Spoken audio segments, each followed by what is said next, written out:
And welcome to the last episode of this series about the Christian stance on abortion. As you can see, I am not in our usual place, not in our village. We're actually traveled to the capital city because we have to do some work on our visa and stuff like that. Anyway, I'm sitting here on the balcony. Yeah, I was thinking about veranda, but this is not a veranda, this is a balcony of our hotel, and which is just slightly outside of the capital city, Antananarivo. So yes, again, welcome to this last episode of this series about the Christian stance on abortion. In part 3 we have discussed two dilemmas that so now and then happen. We've seen that good arguments to keep the unborn alive are abound. Basically, there are no philosophical nor rational arguments for abortion that can withstand the test. That means that the emotional argument is the only one that is left. And we all know that our emotions cannot be accounted for good moral decisions. In any case, let's go to it. Let's go and talk about the options we have.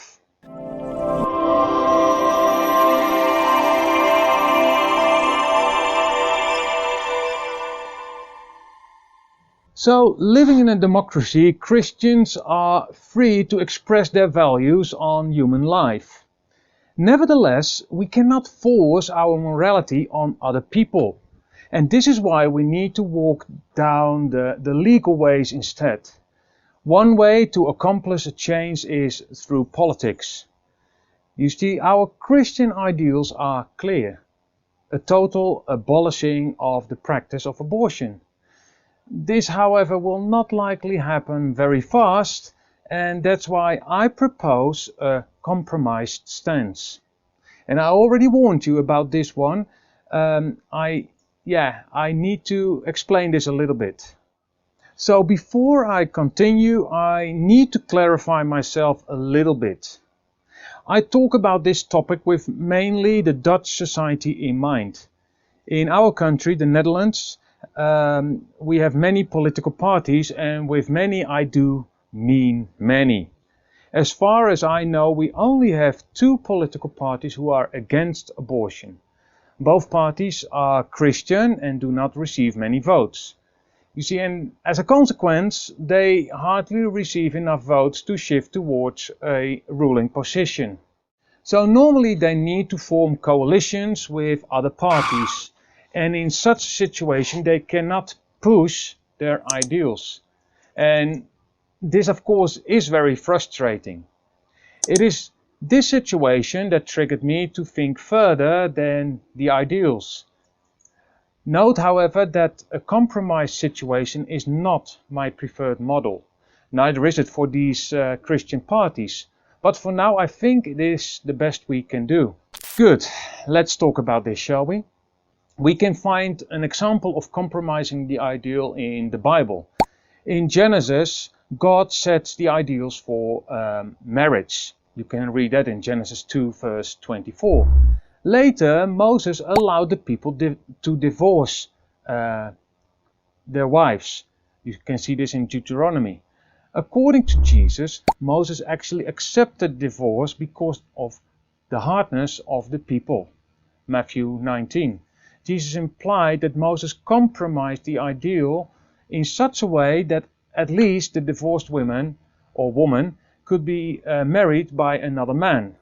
Likewise, Christian politicians should consider a compromised agenda. Well, that is to say, they can try to change the conditions and timescale for abortions, focusing on the politically feasible and not on the ideal. This way they can change the abortion law in gradual reductions. And I know this requires a big change of thinking for many Christians. It did for me, and understandably so. Compromise on abortion can be seen as agreeing with a terrible sin.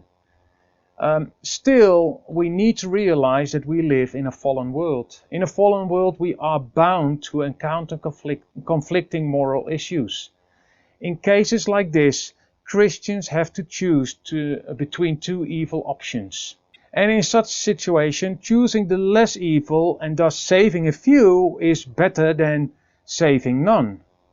This tactic of restricting access to abortion through state laws, this is in the USA, and offering viable alternatives for women in need has been described by a worried pro-choice columnist as death by 1,000 tiny cuts. The tensions are high in the abortion debate. Still, we really need to maintain our best behavior. Even though you might think of abortion as murder, on which I wouldn't disagree, it is better to control your tongue, like James says in James chapter 1. Normally women do not go through abortion light-hearted. Many of them simply do not know what else to do. Most women are, just like the adulterous woman in John 8, totally aware of what they have done. You know, Jesus did not preach a sermon or told her how bad she was. The woman probably knew just fine what Jesus' ideals were.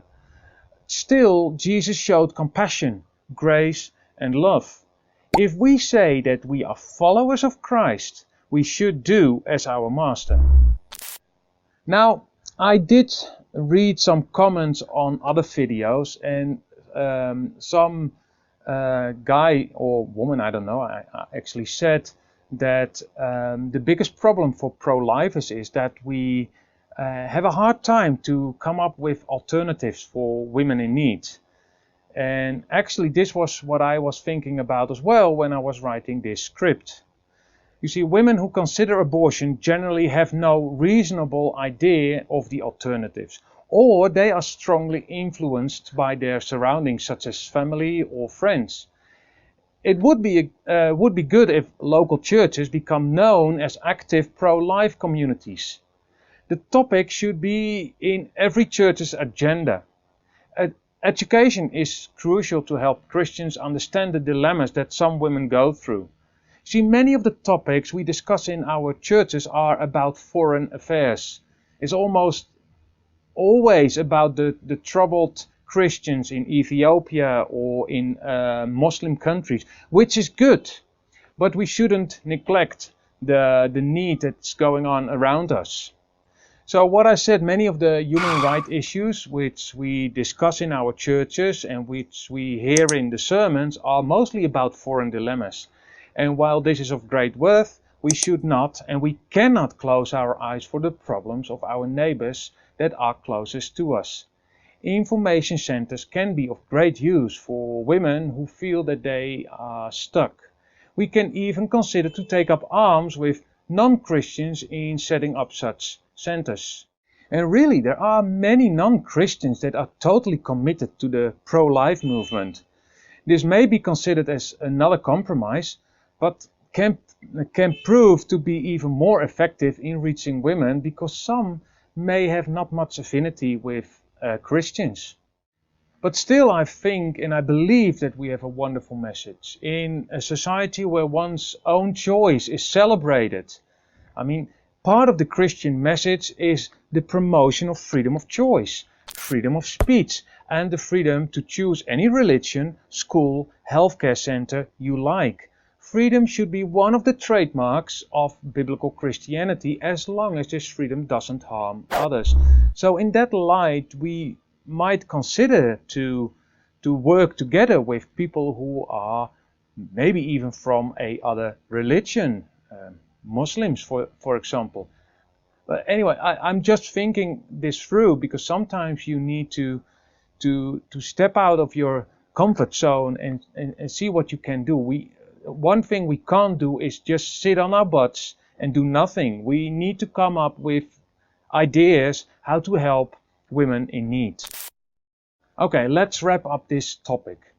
We have seen that Christians cannot accept legalized abortion. It is just absolutely immoral to say that the unborn cannot be seen as human. As I argued in the previous episodes, the unborn should be entitled for all basic human rights. This is scientifically, morally, and legally undeniable. I would even say it is our full duty to protect the unborn against any harm. Why? Simply because the unborn is a human being. Human rights are there to protect not only the strong, not only those who can talk or can run away, but in the first place, human rights are there to protect those who can't protect themselves. I also argue that doctors need to do their utmost to save the unborn from harm in cases where a mother needs treatment for a life-threatening situation, such as cancer. It might happen though that the medics unintentionally fail to save the unborn. And if this happens, and it is really intentionally, I would not consider this as immoral or wrong. Especially in the early stages of pregnancy, the baby cannot survive outside the mother's womb. And this means that the medics need to prioritize the life of the mother. Now, that doesn't mean they can terminate the unborn in that stage. Absolutely not. But again, if there is a chance in which the baby gets hurt while saving the mother, it isn't immoral. The baby needs his or her mother. It is such a blessing though to see that the medical achievements are progressing, and rapidly that is. Last week I read about a baby, still a fetus, of 21 weeks and 3 days. It has been saved. It was born way too soon and the doctors gave the boy 0% chance. Still the parents wanted them to try, and now the boy just had his first birthday. Glory to God, who gave us a brain to use. And when we use our brains to the glory of God, we can achieve great things. In this last example, saving the life of a very young boy. Anyways, this was the fourth and last episode on this topic, and now I am very curious about your thoughts. What do you think about my rather controversial stance on compromising the ideals? And keep in mind, saving a few is always better than saving none. And maybe you have some good strategical ideas of your own. I mean, I come up with just another controversial idea of working together with non-Christians, but maybe that's just too much for you and you have some ideas of your own. You know, we do not live our lives in order to disagree and argue with everybody and everything while sitting safely behind our laptops. Nope, all major changes in the world came about because of proactive people. We as Christians shouldn't be laid back. Jesus wasn't silent. He actively obeyed God in everything, and we are to follow his example. So do take a look in the description of this video. I always try to add all relevant links. Also in that same description you'll find ways to support me, and your support will be used for making new videos like these. Anyway, thank you very much for watching. God bless you, and we'll see each other in the next video. Thank you for watching this video. You can give me a thumbs up if you liked it. You can also subscribe to my channel, or even better, follow me on Odyssey. That way you will never miss a new video. You will find all the links in the description below.